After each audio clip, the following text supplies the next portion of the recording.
খুব সস্তায় যদি আমিষ কিছু খেতে চান আর সেটা যদি চিকেন বা মাটনের থেকে টেস্টি আর সুস্বাদু হয়, তাহলে ঘড়ি ধরে 1 মিনিট স্ক্রিনে চোখ ড্যাব ড্যাব করে তাকিয়ে থাকুন আর কানটা খাড়া রাখুন। টাইম ওয়েস্ট না করে আদা, রসুন, কাঁচা লঙ্কা, শুকনো লঙ্কা, ধনে, জিরে আর জল দিয়ে সিম্পল একটা পেস্ট বানিয়ে নিন। এবার সিদ্ধ করা ডিম 3টে করে চেরা মেরে নুন, হলুদ আর শুকনো লঙ্কার গুঁড়ো দিয়ে মিশিয়ে নিয়ে একটা কড়াইতে সর্ষের তেল গরম করে হালকা করে ভেজে তুলে রেখে দিন। একই কড়াইতে আরেকটু তেল দিয়ে তেজপাতা, শুকনো লঙ্কা, দারচিনি, এলাচ, লবঙ্গ ফোড়ন দিয়ে কুচি করে কেটে রাখা পেঁয়াজ দিয়ে কালার চেঞ্জ হওয়া অবধি ভেজে নিয়ে ওর মধ্যে টমেটো আর নুন দিয়ে টমেটোগুলো গলে যাওয়া অবধি ভেজে নিয়ে যে মশলাটা বানিয়েছিলেন সেটা দিয়ে ভালো করে 3 মিনিট কষিয়ে নিন।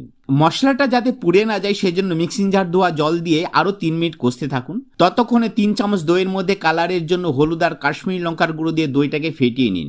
যখন মশলা থেকে এরকম তেল বের হবে তখন দইয়ের মিক্সচারটা দিয়ে আরো 3 মিনিট কষতে থাকুন। প্রয়োজন হলে একটু জল দিয়ে কষান। যখন মশলা থেকে আবার করে তেল ছাড়বে তখন 1 কাপ উষ্ণ গরম জল দিয়ে নুনটা একবার দেখে নিয়ে ভেজে রাখা ডিমগুলো দিয়ে ঢাকা দিয়ে 3 মিনিট কুক হতে দিন। 3 মিনিট বাদে দেখবেন ঝোল থেকে তেল ছাড়তে শুরু করেছে। তখন ওর মধ্যে ধনে পাতা, কসুরি মেথি, গরম মশলা আর ফ্রেশ ক্রিম দিয়ে নেড়ে চেড়ে গরম গরম ভাত, রুটি, নানের সঙ্গে পরিবেশন করুন। আমি গ্যারান্টি দিয়ে বলছি, একবার এইভাবে বানিয়ে দেখুন, আপনার এই ডিমের রেসিপি হবে ওয়ান অফ দি বেস্ট ডিমের রেসিপি।